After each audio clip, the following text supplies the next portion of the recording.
It looks like you cut off his head and mounted it on your wall.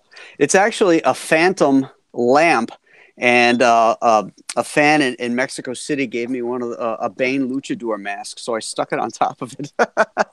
And that's how we start our streams, so ladies and cool. gentlemen. So we are live. This is John Delarose, the leading Hispanic voice in science fiction, back. And as advertised, we have legendary artist Graham Nolan, one of the greatest artists of all time on this channel. And we also have another great artist. You're not legendary yet, though, Tim. No, that's fine. You're gonna be I will legendary. take sub. He'll get there. You're going to be there because you're freaking awesome. Thank you. So Tim is a special guest, and you know, he just wanted to hang with Graham Nolan, and so I said, sure, might as well. Awesome. So I want to talk about Monster Island real quick, because I received my Monster Island package, not Return to Monster Island, which is on now, but the original Monster Island. I got my package about, I think, 3 weeks ago now. I actually made a video opening it. I was so surprised because I didn't expect. I got this giant freaking box, and I was just expecting a book. I didn't really even think about it. I was just going to buy your book and art because I love you, right? And so I got it, and I'm looking at this. I'm like, this is huge. And I remember at the time on Kickstarter being like, this is a pretty expensive book, but you know what? It's Graham Nolan's art, whatever.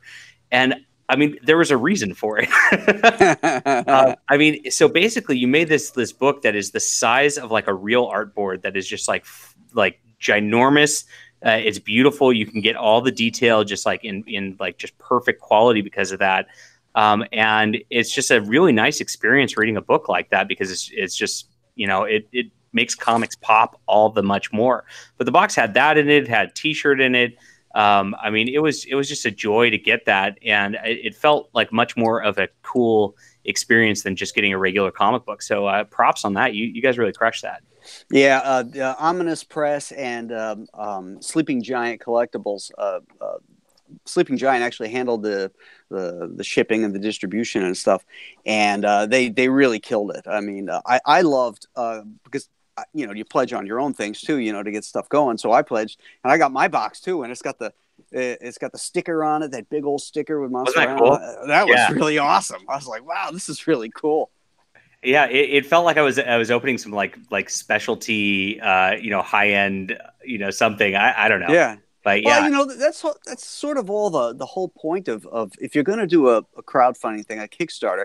I mean, what can you offer the fans that you can't get by buying it in a store? It's that one-on-one interpersonal reaction, which I think is really great. When everybody loves to get stuff in the mail. I mean, I remember when I was a kid, you sign up for clubs and stuff, and you get your little package in the mail. It's like, Christmas, but when these books come, and people have paid for them and they've waited, very patiently for them to come. The presentation, it makes you feel like, oh, okay, this was really great. It wasn't just shoved into an envelope and shipped out. A lot of thought went into it. Yeah, I have a question about that, Graham. Yeah. So that's a really good point. That's something that I think a lot of us new to campaigns are trying to figure out between one project and the next is how much goodies do people want offered, and what can we handle on our side? So between Monster Island and Return to Monster Island, are there things that you learned in that process? Did you add more? Did you subtract more? Or did you just kind of stay the same and be like, well, we're not going to rock the boat or reinvent the wheel because it worked so well the first time? So kind of tell us what things you learned between the two projects and what you're implementing the second time around that might be different than the first. Some of the stuff that we learned was timing. When we had the first campaign, and it ended, fulfillment things started like around the holidays. So that sort of gummed things up because printers, can't get to things on, everything's bollocksed up. And then also because of the size of the book, we had trouble finding the printer. We found out after the fact couldn't do the binding on it because it was so big. So it had to go out to a separate binder. So that added extra time too. But that being said, once it came back, it was well worth the wait because it looks amazing. Are you doing book 2 like this in an oversized format like that? also? It will be oversized, but it won't be 11 by 17. Okay. The Return of Monster Island will be 10 by 12, I believe. Okay, that's still a big book. Yeah. Oh Yes. yeah. It's still a nice size hardcover, and then the color version of the original Monster Island, because we're having a color version done as well. That will be the same size as Return, and then the follow up Escape to Monster Island. That way, all these books will all sit on a shelf and look nice, and will be, the first one, the 11 by 17 one, is really an art book. Sure, you're getting the story in the background and all that kind of stuff, but it's really an art book. But we wanted to have that story coincide with the Return to Monster Island, so that the collectors all have on their library shelves, the books all look the same. Yeah, absolutely. That's cool. Now, I was actually really impressed with the first one also because there were a lot of extras in the back, and you really went through your process, like from just designing characters and then to the whole concept of it, and the cool. I really appreciated the strips. I thought that was really awesome. So, that's cool. Yeah, I'm glad you like that. So Graham basically did. I think he was attempting to syndicate Monster Island into a newspaper format for a while. Is that right? Yes. Yep. Well, when I first came up with the idea for Monster Island, I was thinking to myself, because a lot of it is based on Roy Crane's Buzz Sawyer comic strip, which is one of my all-time favorites. And I thought, well, this would make a really great adventure strip, and the adventure strips are so crappy and old in the newspapers. I thought I would try to do a really good one. But all the syndicates flat out told me, they can't sell a continuity strip to the newspapers anymore. And this was back in 1998. I mean, you can't even sell a comic strip to the newspapers anymore. Well, let's back up a little bit there. So when did you first come up with this idea and try to do something with it? Well, I published it in 1998, so I was probably working on it through 97. Okay. Cool. So this has been a while. My first thought when I read it was like, this feels a lot like Kong Skull Island. It kind of had that adventure because that had a lost thing of, but you're like 20 years ahead of them, so they really felt like you is what it came down to. Yeah, really. Like I really liked that movie a lot. Honestly, I have a follow-up question to what you just said, John. So all these people I talk to in the industry who've been around for a while, when you ask them like, oh, what property would you work on given the opportunity, would you work on a Marvel book, a DC book, an Image? Inevitably, they all say the same thing. They say, you're going to reach a point where you're going to want to work on something that's your own baby, something that's your own creation, like a passion project that you can be proud of, the thing that it turns out you've been wanting to do this whole time. For you, Graham, is Monster Island, I guess, the culmination of that? Is it something that you're just so passionate about that this is the one thing that you want to put out there and see? The reason I ask is my follow-up question is it the monster genre in specific, or is it more of the pulp fiction in terms of, you have your Doc Savage characters, you have your, like John was saying, the whole I guess Skull Island adventure mythology is essentially rooted in different things like jungle fantasy and comics like that. So tell us a little bit more about like kind of what drove you to work on Monster Island specifically. Well, I was a monster fan before I was a comic fan. Okay. when I was like I think I was like 5 or 6 years old, I got to watch Frankenstein Meets the Wolfman. And that just like blew my world away, scared the piss out of me. Because I was so little, my mom was doing laundry and I was laying in her bed watching it on TV and she let me watch it, but she wanted to be there in case I had any nightmares and all that kind of stuff. But it just lit me up. And I was like, okay, I really love monsters. And so I was reading monster magazines like the Monster Times, which was like a newspaper in the New York area. That came out like either, I think, bi-weekly, and it covered monster movies, models, like the Aurora monster models, comics. So I started seeing stuff about the comic book industry at that time. So I've always loved monsters. Now we flash forward to 1998, and I'm working for DC. I was working on Detective, obviously, and the Batman projects and stuff, and I was under contract with them. And DC would always send you a box every month of everything they published. And as I would go through the stuff, I would cull out what I wanted to keep for myself. And I wanted to pull stuff out for my kids. My daughters were young at the time. And I wanted to give them these comics to read. And as I started going through them, I was realizing that these comics aren't appropriate for kids. When I was sick or something as a child, I'd say I want some comics. My mom would run out and she could just go through a spin rack and pull Superman, Batman, Spider-Man, Fantastic Four, and not have to look through it, you know. The only one she ever had to look through was Conan. But I still got that.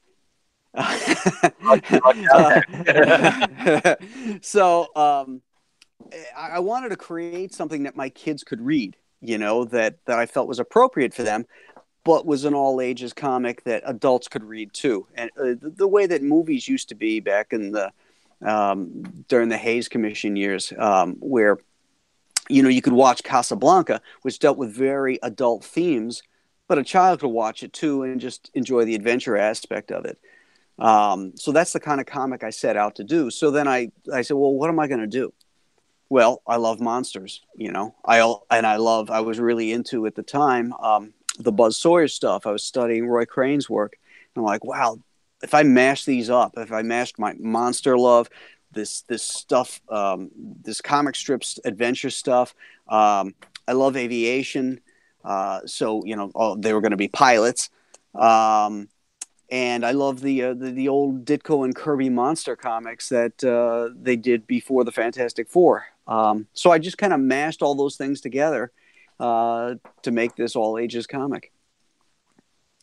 That's fantastic. I mean, it's a beautiful piece of work, and I don't know if you listened to like Diversity in Comics, but I think he gave you like this really great compliment. He said that Graham Nolan is probably the last true comic book artist in the sense of you have a style that's like it's timeless. You can look at it and tell that it was made for the medium just by looking at your pen strokes and stuff like that. So right. I think that's a wonderful testament to Monster Island in of itself, because it seems like you're able to nail multiple genres at once. If you like kind of manly heroic men, you got that in it. If you like monsters, you got that. You have the perilous situation. You kind of have the flavor of pulp novels, but the aesthetic flair that you give to it is one that we grew up with as kids, because I don't know how best to articulate it, but there was just there's a style when you see it that you know harkens back to kind of this era of how comics used to be drawn and how they used to be and how they used to be presented. So I think that's wonderful. I'm glad that you were able to share that. I would take with us. that compliment, because that really does kind of nail it. I've been a historian of the art form, and I still love to study it. I love to look at what begat what's currently being done. You know, when I look at my own idols, I like to deconstruct them and figure out where did that come from, you know. And then you go back, when you look at John Buscema, you got to go back to Hal Foster. When you look at Kirby, you got to go back to Kirby, because Kirby's one of a kind. but Ditko, you look at Ditko and you look at Kubert, and you look at their stuff at the same period in the 50s, very, very, very similar inking style and everything. It's really, really interesting. Alex Toth actually had a lot of that too, and yes, you know, I feel like, you know, you definitely have a continuation of that. Well, you know who Alex Toth's idol was Roy Crane. Oh, interesting. Cool. Yeah. There's a letter that he published. I think it's one of the Toth books that he wrote Roy Crane, asking him for advice about his work and stuff. And it's one of those things that I've adapted to, because it was so brilliant. And Crane told Toth that take everything out of your drawing that doesn't tell the story, and what you have left, draw the hell out of it. That's a really smart thing. I think a lot of artists it's kind of mind blowing, because the conventional wisdom these days is just put as much detail in there as possible, right? Much on the screen. It's actually, this has gone into movie making too. It kind of started with Lucas's, Star Wars Episode 1. It's just kind of, you know, it's like that. what's the review? Red Letter reviews where they went like, I just throw as much shit on the screen as possible and distract everybody. And I feel like a lot of people kind of rely on that these days rather than the storytelling elements. Yeah, I find that a lot of the comics today, for my own personal taste, are too busy. There's too much detail. You're not guiding the reader through the story. For me, everything's about the story. It's about guiding the reader through it so that when they're done reading it, they forgot that they were sitting on their couch. It should be immersive. I don't want somebody to stop at a page and say, "Oh, look at the line work here. Look at the detail. Look how nicely this is drawn." No. I want them to think that blimp just blew up, or whatever it may be, and they're moving through the story, So for me, it's really all about that immersiveness of storytelling. That's a really good point. Another one of the things that Richard said on diversity in comics that harkens to that is he was going through a DC issue. I forgot of what title, and he was flipping through it, and he said, let me preface this by saying that the art is good. Now I'm going to flip through this really quickly, and you tell me what is wrong with it. So he, flips through really quickly with the pages. And then finally he says, the problem with this book isn't even the art. The problem is that every panel has a background.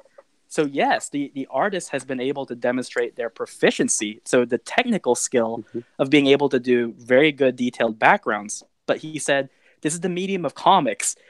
Yes, you're going to have some people who are art critics and who like to really pick apart the comic as a technical work, but your reader is who you're catering to. And what the reader cares about is the story, which means that after you have like an establishing shot for a background, you can actually do a visual cheat where you don't have the background in multiple panels. You just have two heads talking to each other, and the reader will subconsciously know where they are based on location. And he says that's the beauty of the medium of comics, because yes, in a movie you have to have a background in every shot. Right. You can't just leave it white. But this isn't a movie. These are not thumbnails for a movie script. This is comics, which means that the funny thing about it is that, like you said, basically the job of the creative team is to act as guides. You are to immerse the reader to the point where they don't even realize the sort of hiccups that happen along the way. They don't even recognize the sleights of hand that you're doing. At the end of the day, when they're done with it, they put it down and they say, wow, that was a great story. And then when you go back and say, did you notice that on page 4, panel 5, there wasn't a background? They don't care. Like they don't care, because the main thing is that they were able to get it through. It involves the reader. What you're asking the reader to do is be interactive. They're filling that in. It also, you're giving them a break too, because having white space on a page helps to break things up. It helps to guide the eye where you want them. So it's a big pacing, right? What's that? It's a big pacing element, right? Yeah, absolutely. I mean, the idea when you're the artist telling a story, you grab the reader by the nose and you drag them through it. You don't let them wander. You don't let them go. That's why when you have a panel, you should have the action leading you into the next panel. So you should be going from left to right, zigging and zagging back, so that last panel you have the reader. You're pointing that reader out towards the next page, forcing them to turn the page. These are subconscious things that they don't even know that's happening, but a great artist will do that. They'll design the panel so that the action or whatever is happening, the design elements, are forcing the reader down into the next tier, and then moving them over to the other tier and to the other panel. And it becomes a flow. You guys are talking a lot about a lot of the writers that I'm kind of in a group with at this point have very similar thoughts upon writing. And actually, your writing style in the first Monster Island hits on these same notes, where it's just about the comic medium, the science fiction medium. I'm primarily a science fiction writer.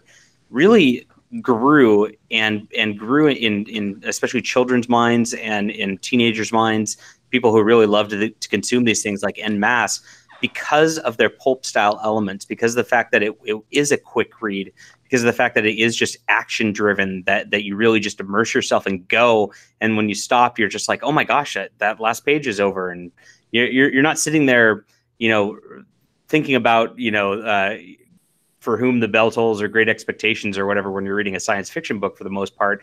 And as mediums like changed over the last 20, 30 years, and this also goes to it goes towards content that doesn't appeal to kids on a just basic level, and on the just sort of content that's too graphic for kids level.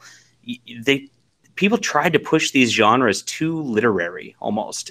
Comics are not a literary medium. No, even Watchmen does not stand up to like a Mark Twain novel, right? It's just you cannot. There's a limitation of what you can do with the medium, and I feel like as people try to emulate the literary achievements in these mediums, they often push in a way that just ruins the fun of it. And Monster Island, when I read that book, I just thought, you know what, this feels just like fun. I loved everything about it. Every page, something new happened and exciting happened to the hero and villain, or the hero and his girl rather. Yeah, I mean, is that do you consciously try to do that in your writing? Try to push this like fun pulp genre in the way that you do with your drawing also? With the Monster Island series, definitely. I mean, it's supposed to be fun. It's supposed to be lighthearted. The dangers are real, but that makes it all the more fun when our characters are engaging in stuff that matters. It's kind of like Abbott and Costello meet Frankenstein. There's the absurdity of Abbott and Costello and their bits and all the stuff that they do and you laugh at. But the monsters are real in that. They're not Scooby-Doo monsters.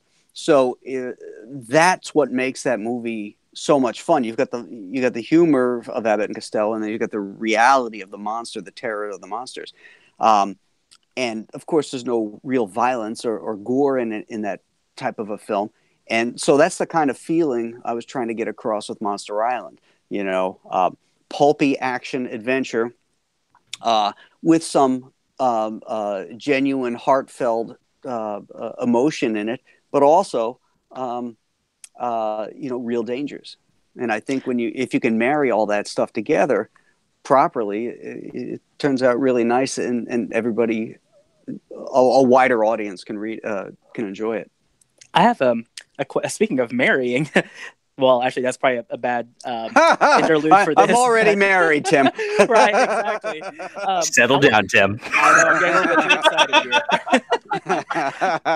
I want to talk about creative pairings. So John and I are friends with a lot of people in the indie community, and the one thing that we all have in common is that like comics are not our full-time job. We kind of stumbled into this as a hobby, being mostly guys who are 20 and older, and having the opportunity to create comics and coming into things blind, almost having to fly by the seat of our pants to try and make something happen. And one thing that we were comparing recently was, so I've only worked with 2 creative teams and with 2 different writers. I work with my best friend, Mark Pellegrini, and I work with Chuck Dixon. And I noticed that Chuck and Mark are very similar in terms of their expectations and their writing style. They basically handed me a script, and I did it. And at the end of the day, I was like, do you want to see the draft? And it was basically like, no, I trust you. You're the artist. I'm the writer, which means that we delegate these duties and we just assume that you're going to do a good job. Mm-hmm. Whereas I talk to other people where it's not like that at all. There's a lot of editing, a lot of post-production, a lot of back and forth in the creative process.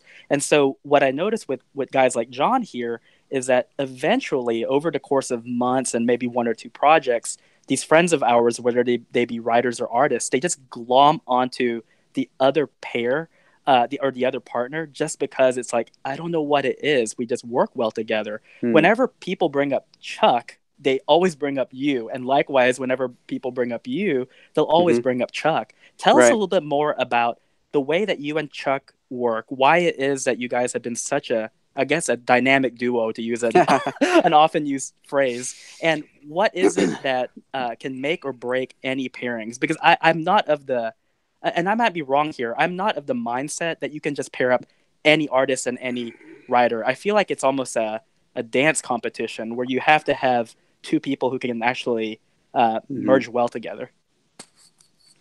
Well, you know, Chuck and I, we met about 35 years ago when we got paired together on Skywolf, which was the backup feature to Airboy, which, by the way, Chuck is writing again. So guys should go out and support that And I'm Kickstarter going to or pause right Indiegogo. there because I just read this last year. I got all 5 volumes. They were like, I found them on sale for $5 a piece for each one of those like giant. They're like 400-page books. Oh my God, those are some of the best comics ever. They are awesome. Yeah. There's great art in there. And of course Chuck's writing. You want to talk about pulpy high adventure stuff. You got Nazis. You've got ghostly like characters. You got the sexy Valkyrie. It's the whole package. So you know, help them launch that one too. By the way.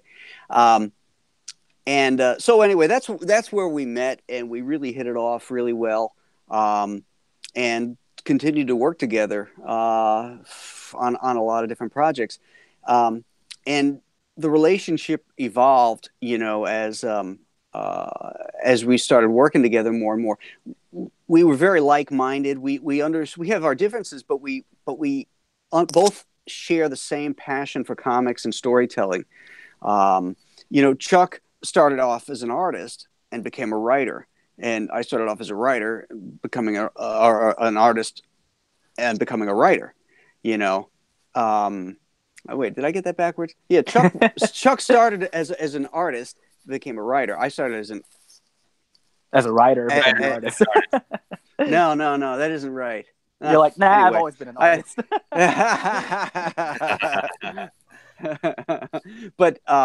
But we had shared sensibilities and stuff, and it really became a true collaboration. You know, whenever we worked on anything, particularly you know when we worked on stuff on the side, like I would come up with an idea for a story like Superman: The Odyssey, and I had most of that story all plotted out and everything. And I was talking to Chuck about it, and he said, "Oh, you know what? We ought to throw in this. We ought to throw in that." And then, oh, that's a great idea, you know. And then we just, you know, we worked together and hammered out the rest of it. Devil's Advocate, that graphic novel, we sat in Central Park with 3x5 cards, and we wrote down every one of the scenes and then put them, because it was a complicated plot. It was a mystery also. And so we had all these things down on 3x5 cards, and then we put them in order. You know, okay, this is the scene that's going to appear and stuff like that. And we pieced it together. So that was a different way of working. You know, it's like we've had different ways of getting stuff done. It's like whatever works for the particular project, you know. But you know, Chuck trusts me and I trust him.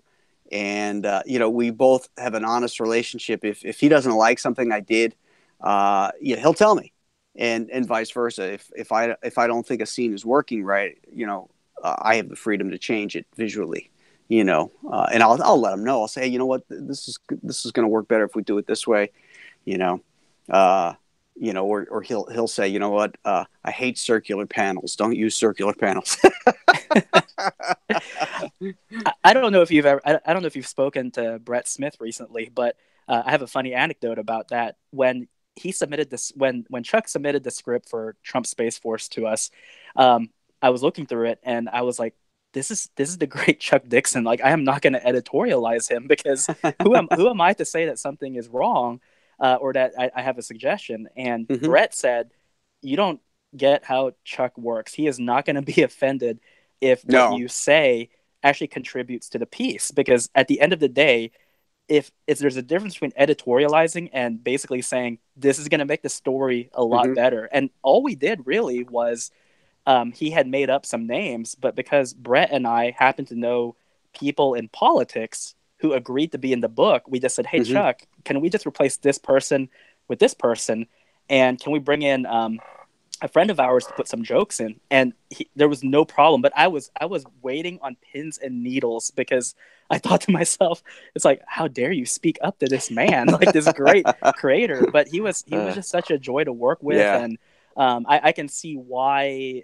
I think there are some people who I don't think will work well together no matter how nice they are, but I think Chuck always comes across as a very, not only relatable, but you can just tell that he's a team player, and I think Oh that yeah. just judging from our interaction, I can see how that dynamic can work out. You really do. I think at the end of the day, you just have your great pairings where everyone's Hmm. kind of riding on the same wavelength and everything works out. Yeah, that's when the pairing is good, is when everybody's on the same wavelength. And you guys got to get back together the last couple of years with Bane Conquest and Hmm. kind of return to that character. I was very excited about that because Bane really morphed. I feel like since that movie came out, and he became much less of a sort of conniving Latin American side of guy, and he became this like dark, just like beat him up kind of guy. And that actually translated a lot. I saw a lot of comics kind of aping the movie on that rather than actually going back to the source material. You guys really pushed Bane as really a lead character and changed things quite a bit. What was that like coming back to that? And any cool things about that would be fun. Yeah, that was a lot of fun because we got to go back and do our Bane. One of the things that people who have done Bane post Dixon Nolan is that they don't really get the character. Yeah. They think of him as a brute, or they want to write some type of backbreaking scene. It's like, oh, it's been done. That's been done. You know, take him someplace else, but use the groundwork of what makes his character great. One is he's super smart. I mean, he was described as an evil Doc Savage when we were creating him. So he's super strong, super smart. He's a tactician. And one of the aspects of his character, which I think is so unique, is that he thinks he's innocent. He doesn't think he's doing things wrong. This is a kid that was born into the prison term of his father, and so technically he is an innocent. He never committed a crime, but he was forged by his life in that prison and became a horrible monster and did commit horrible things. But he doesn't see it that way. He thinks the world owes him, and I think that's a great aspect of this character that makes him so appealing to me. Is that he does these horrible things to people, and he thinks it's owed to him. Yeah. Well, as a brilliant tactician, Latin guy myself, I definitely like the character. So, cool. Yeah, that was really nice to get to see that, and I just wish the comic industry had a little bit more, I would say, dedication towards just like branching out and doing new things and continuing with them. I feel like a lot of cool ideas and properties show up for 6 or 12 issues, and then they're just kind of like pushed aside, and they just go back to like their main stuff, and that's really hampered a lot of creativity coming out of the industry, especially when they take up so much of the shelves with their standard titles every month. And that's kind of why I guess crowdfunds are so important. It's like it's almost the only way to get your indie stuff out there these days. Mm-hmm. Yeah, well, who wants to create something for DC and Marvel? They're going to own it outright. There's no incentive there. All they want to do is publish another X-Men book or another Batman book. They go for the low-hanging fruit. The days of Marvel in the 70s where they were banging out different titles to see what stuck to the wall, and DC too, are gone. They haven't had a real new or interesting title in a lot of years, one that stuck around at least. So there's no incentive for creators to give them their best ideas. That's why, as bad as comics are from a corporate standpoint these days, it's a great time to be a creator because there's so many opportunities for the artist and the writer, the cartoonist, to get their properties out there and find an audience for them. So this is this is the question that is going to come out of left field. I'm sure John and I are ready for it, but you probably are not. So here it goes. All right. So this is a great segue into this. So my buddy Mark and I got burned out because we had big pull lists, and over the years it just dwindled and dwindled and dwindled over a period of time because we just found that not only were things being a little bit more hyper politicized in a very propagandist way, it Mm-hmm. just seemed like the craft was dying. And so you basically have only three choices, actually two if you're a reader and three if you're a creator. Your choices are continue with that medium and consuming it, find another medium, or create your own. So obviously we're in the same boat where we're creating the stuff that we can be proud of, and the things that we want to pass on to another generation or to our kids or to our grandchildren. But Mm-hmm. I I still like to consume entertainment. I find myself going to movies less and less and reading comic books less and less. But what I found myself doing is I've been buying a lot more manga and watching a lot more anime. And this is the irony about it. I'm a fan of neither. I actually grew up through most of my young adult life not liking anime and not liking manga. But what I'm finding now is that by comparison, what those two are doing right is they're doing honest storytelling.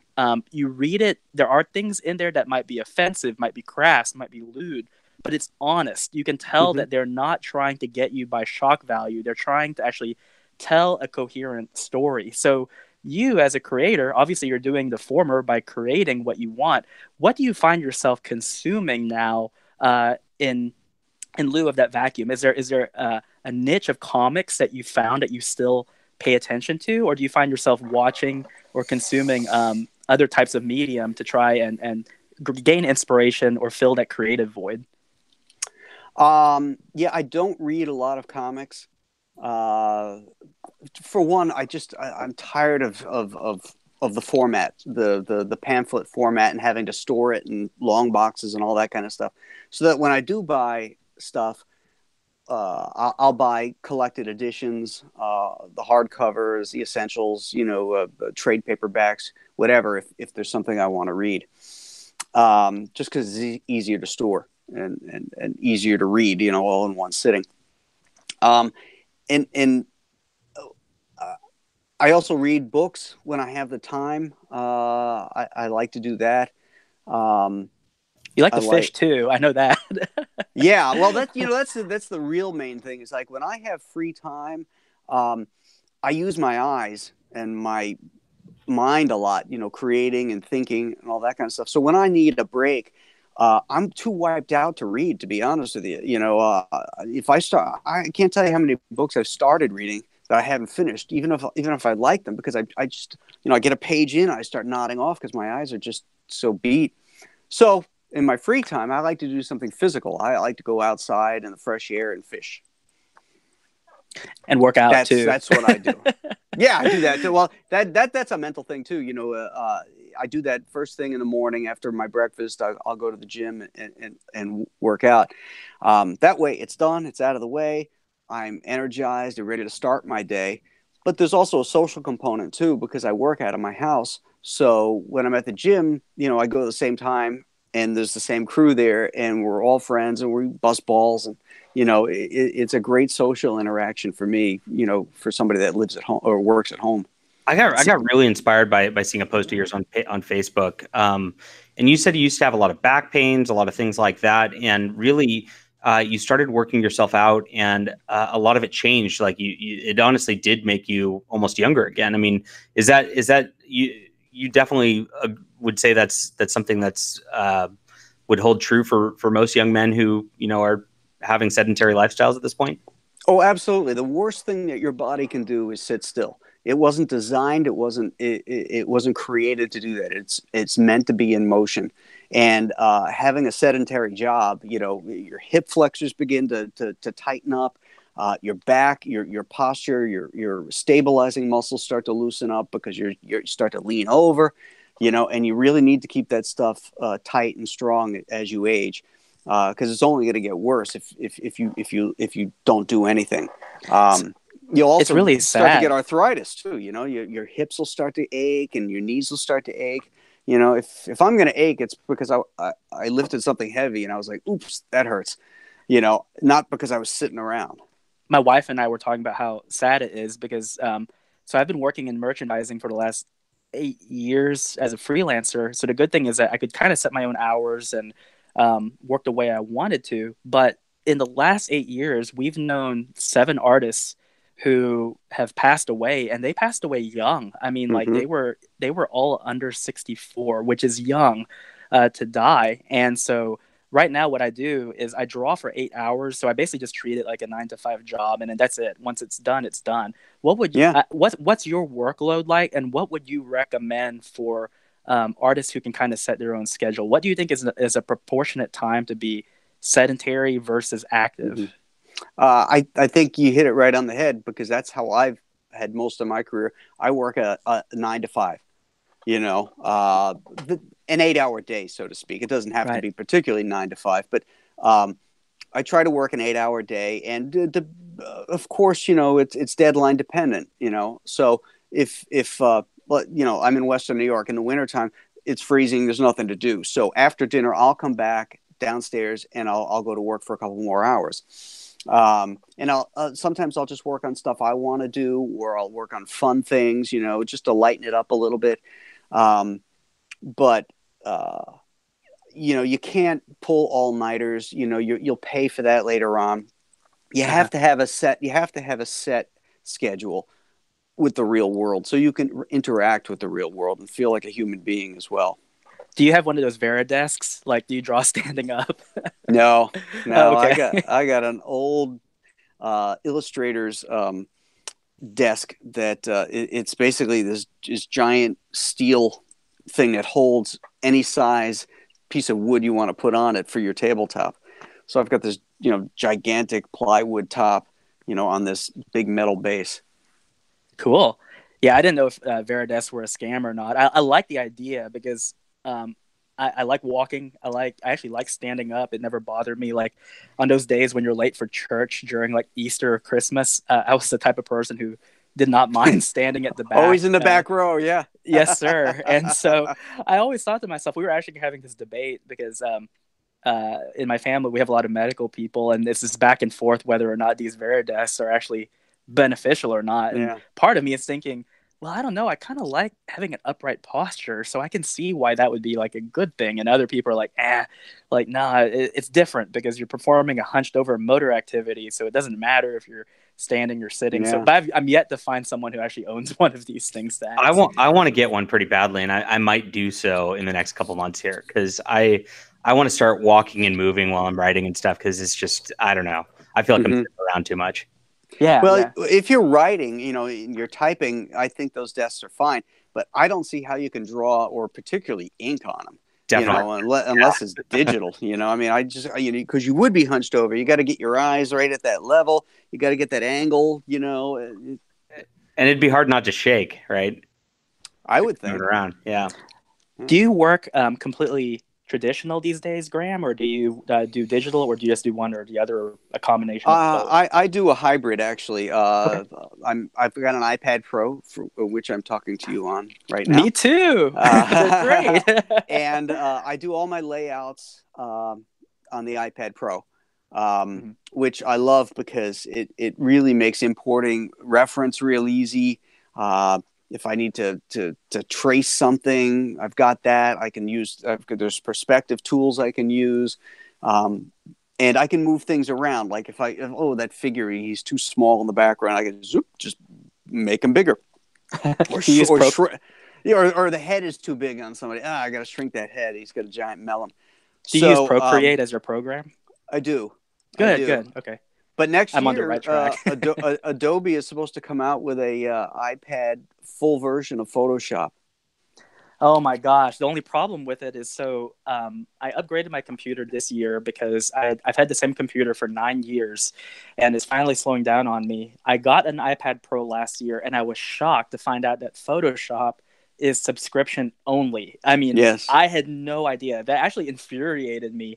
So I didn't buy Photoshop. I have actually been doing everything on Procreate. It has some limitations. For example, like there's not really a text function that you can use with it, but right. all the other stuff is so good. I actually did 3 live demos in the last week, and a lot of people were shocked. They were like, "How are you working so fast?" And I said, "Well, it's this really cheap program called Procreate, and holy cow, like it's made my workflow go a lot faster." So it's nice to hear you've been using it too. I thought for the longest time that you have this mentality where you get what you pay for. And when I found out that Procreate was relatively cheap, I Yeah. thought, well, this can't be as good as it is. And here I am 8 months later, and I'm like, I feel so guilty because this program is pretty dang good. It's pretty amazing. I do my Sunshine State comic strips almost completely on iPad Pro. The only thing I don't do on it is, as you had mentioned, there's no text function.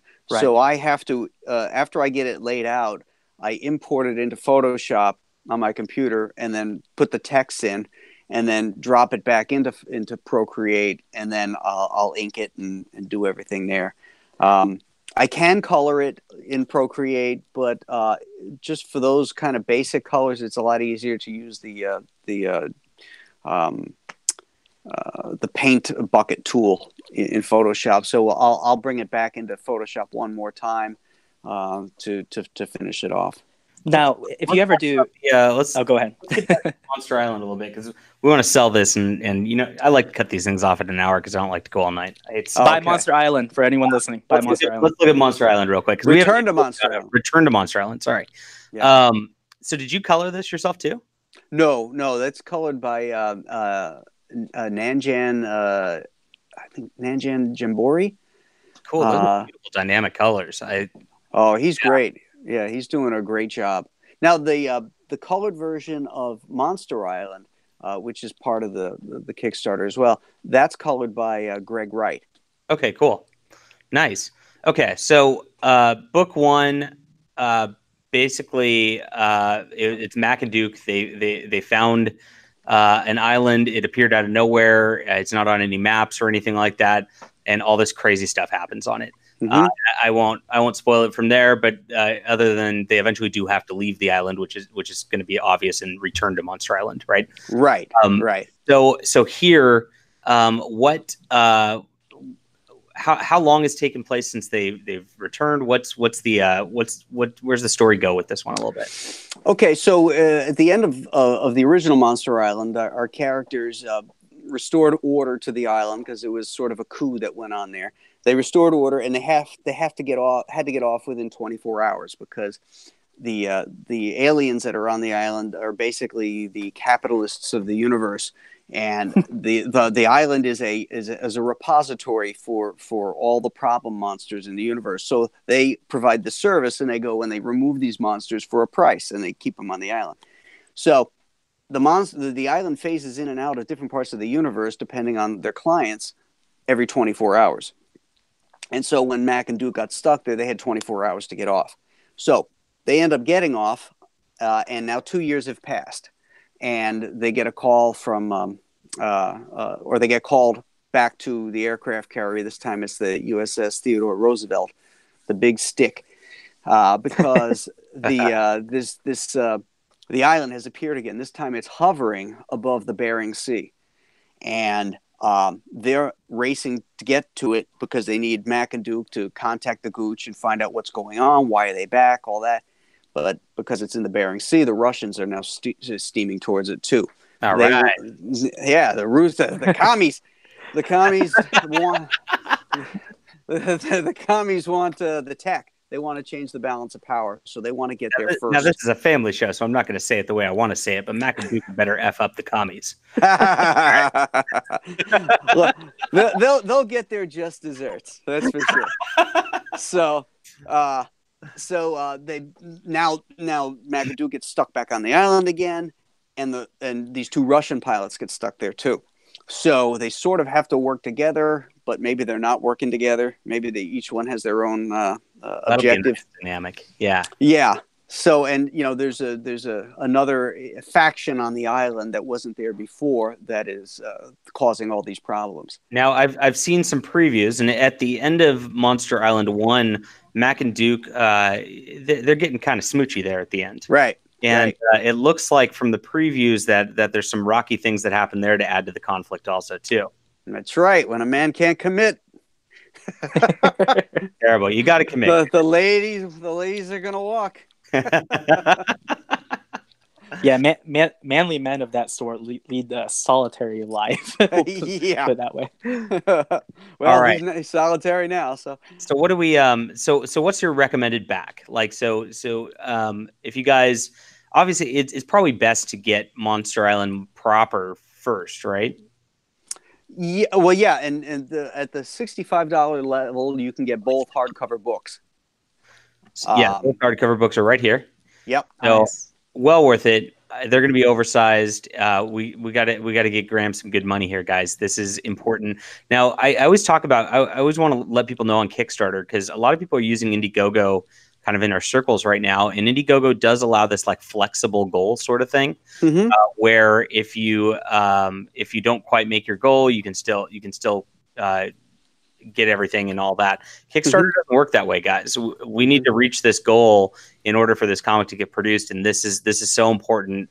Graham is one of the best artists in the industry, and we need to make sure that he can keep his career going through this. I really want you guys to keep backing and get this going.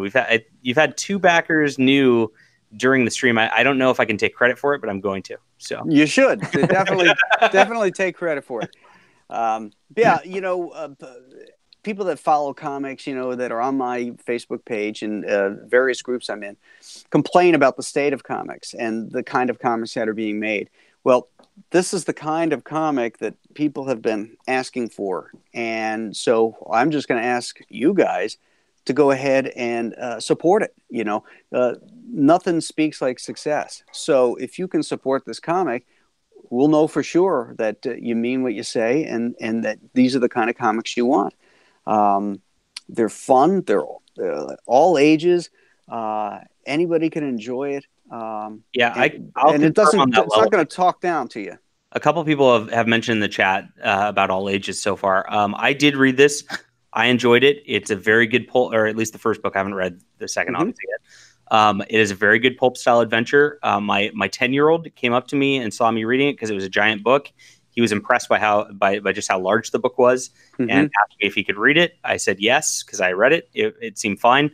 He read it and enjoyed it too. So a 36-year-old and a 10-year-old both have enjoyed this, confirmed. So awesome. Yeah. That's great. Yeah. That's my market. That's who I'm shooting for. Fathers and sons, mothers and daughters. Be able to read the stuff together and still get something out of it. Well, the other thing too is that unlike the newbie Turks like me and John De La Rose, fellas like you and Chuck have had a proven track Go ahead, record say of it. Success. Old goats. Go ahead, say it. No, I have too much reverence and respect for y'all to say that. But no, it is a proven track record of years. We and call years them of boomers success here on this stream.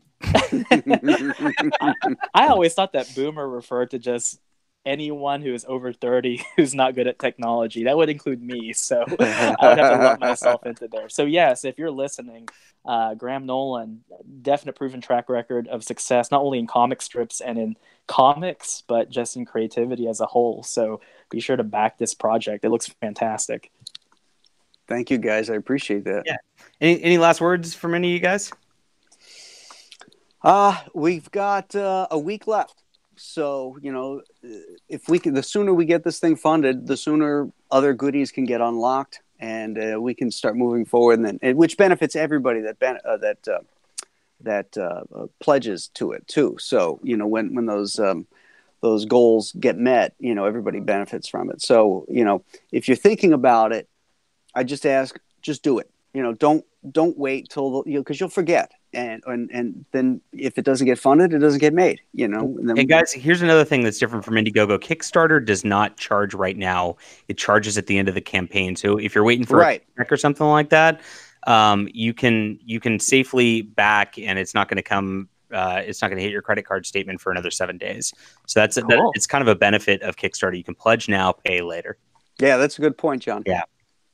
Rumble Terrier just back. Thank you for supporting Graham Nolan. Appreciate it. And that's it. I think we'll end there. What a great talk. Thank you for coming and talking comics, giving us your wisdom, and just being a good guy. We appreciate it. Oh, hey, thanks for inviting me, and it's so great to talk to you guys. Cool. Have a good day. Okay. Thanks. Bye, guys.